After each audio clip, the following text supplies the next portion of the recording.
S ನಮಸ್ತೆ ವೀಕ್ಷಕರೇ, ಇದು ಶುಕ್ರವಾರದ ವ್ಲಾಗು. ಎಲ್ಲ ವೀಕ್ಷಕರಿಗೂ ಕೂಡ ಗೌರಿ ಗಣೇಶ ಹಬ್ಬದ ಶುಭಾಶಯಗಳನ್ನ ತಿಳಿಸ್ತಾ ಇದ್ದೀನಿ.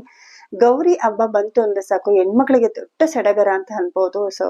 ಆ ಮನೇನೆ ಒಂಥರ ಖುಷಿಯಾದ ವಾತಾವರಣ ತುಂಬಿರುತ್ತೆ ಅಂತ ಹೇಳ್ಬೋದು.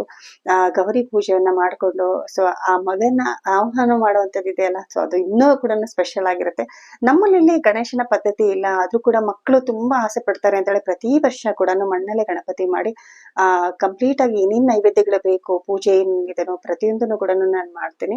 ನೆಕ್ಸ್ಟ್ ಇಯರ್ ಪ್ಲಾನ್ ಮಾಡೋಣ ಅಂತ ಹೇಳ್ತಾ ಇದ್ರು. ಪುರೋಹಿತರನ್ನ ಕೇಳಿದ್ರು ಕೂಡ ಅವರು ಕೂಡ ತಗೊಂಡ್ಬರ್ಬೋದು ಅಂತಂದ್ರು. ನೋಡೋಣ ನೆಕ್ಸ್ಟ್ ಇಯರ್ ಅಂತ ಅನ್ಕೊಂಡೆ. ಬಟ್ ಅರ್ಲಿ ಮಾರ್ನಿಂಗ್ ಬೆಳಗ್ಗೆ ಬೇಗನೆ ಎದ್ದು ಆ ಗಣೇಶನ ಪೂಜೆಯನ್ನ ಕಂಪ್ಲೀಟ್ ಆಗಿ ಮಾಡ್ಕೊಂಡೆ. ಯಾಕೆ ಅಂತಂದ್ರೆ ನಮ್ಮ ರೋಡ್ ನಲ್ಲಿ 10ನೇ ವರ್ಷದ ವಾರ್ಷಿಕೋತ್ಸವ ಗಣೇಶನ ಪೂಜೆ ಇದ್ದಿತ್ತು. ಎಲ್ಲರೂ ಕೂಡ ಸೇರ್ಬೇಕಿತ್ತು. ಅವತ್ತಂತೂ ತುಂಬಾನೇ ಫನ್ ಮಾಡ್ತೀವಿ, ಎಂಜಾಯ್ ಮಾಡ್ತೀವಿ, ಗಣೇಶನ ಪೂಜೆ ಮಾಡಿ ವಿಸರ್ಜನೆ ಮಾಡ್ತೀವಿ. ಕಂಪ್ಲೀಟ್ ವಿಡಿಯೋ ಅಪ್ಲೋಡ್ ಮಾಡ್ತೀನಿ ಅಂತ ಹೇಳಿಕ್ಕೆ ಇಷ್ಟಪಡ್ತೀನಿ. And thank you so much.